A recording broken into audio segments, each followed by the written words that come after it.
ভাই সুরেশ এবং অন্যান্য পদাধিকারী বৃন্দ যারা উপস্থিত আছেন, আমি প্রত্যেককে আন্তরিক অভিনন্দন এবং শুভেচ্ছা জানাচ্ছি। ভারতবর্ষের যে প্রধানমন্ত্রী নরেন্দ্র মোদীজি, তার একটাই মাত্র কথা,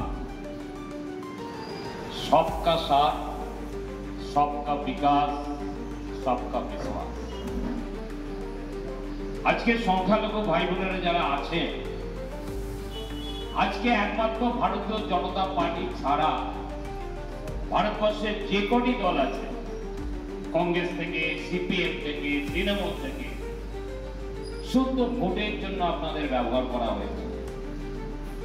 আজকে প্রকৃত ধর্মনিরপেক্ষ দল যদি ভারতবর্ষে থাকে, সেটা হচ্ছে ভারতীয় জনতা পার্টি।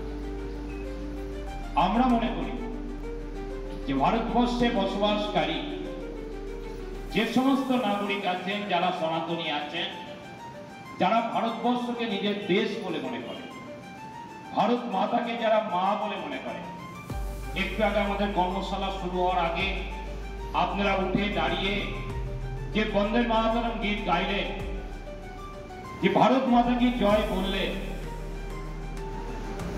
এটাই হচ্ছে ভারতবর্ষের আসল চেহারা।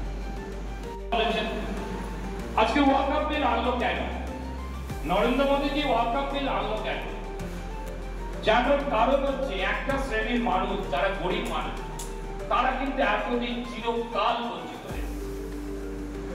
আগামী দিনে যাতে বঞ্চিত না হয়, আমার মাননীয় কিন্তু আজকে যে বংশের মহিলা ভারতবর্ষের প্রথম একটা পশ্চিমবঙ্গ যে বংশের মহিলা চম্পল চামড়ির নাম দিয়ে কাউন্সিলর জানেন।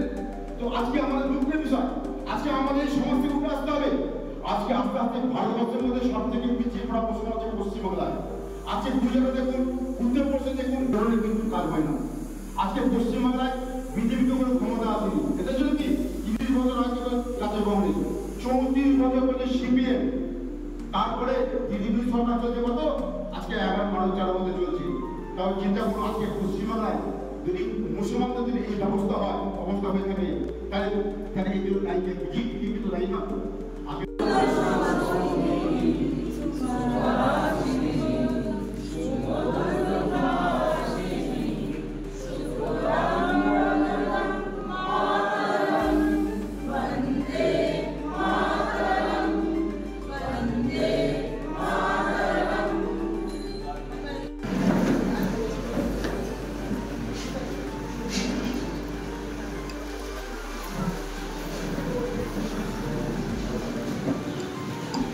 সোমনাথ মৈত্র আছেন দুই রাজ্যের মহিলা নেত্রী। এখন এই যে ওয়াকফ শীর্ষক যে আলোচনা, প্রথমে মনে রাখতে হবে এটা কিন্তু কোনো রাজনৈতিক ভূমিকা অবলম্বনের জন্য আলোচনা নয়। দুটি কথা প্রথমে বলি, মন দিয়ে শুনবেন। এক, মনে রাখতে হবে যে ভারতবর্ষের যে সংবিধান, এটি সবার জন্য সমান। সংবিধান আপনাদের কিছু ভ্রান্ত ধারণা যেটা সৃষ্টি হয়েছে, সেগুলোকে ক্লিয়ারের কাছ থেকে বানিয়ে যাবে। এখন ওয়াকফ বিষয়টা কি, যে এটা পীড়িত সমাজের, মুসলিম সমাজে যারা পিছিয়ে পড়া মানুষ, যারা পীড়িত, শোষিত এবং বঞ্চিত, তাদের জন্য এই ওয়াকফ সংশোধনী আইন। তাহলে আমার মূল প্রশ্ন যেটা আপনাদের মনে দাঁড়াবে, যে তাহলে এই যে মুসলিম দলটি, আপনারা যারা অনেকে বলেন মুসলিম দলটি মমতা, তাহলে এত দাঁড়ানো হবে কেন? ওয়াকফ নিয়ে উস্কানি বলে বক্তব্য দিচ্ছেন, কেন ওয়াকফকে পশ্চিমবঙ্গে বহিতে কথা? তার মূল কারণটি হচ্ছে খুব সহজে উদাহরণটা লাগবে। 2021 সালে মনে আছে, क्या चीची মনে আছে?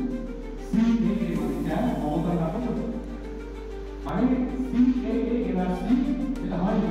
এই CAA এনআরসি মমতা কি হয়েছিল?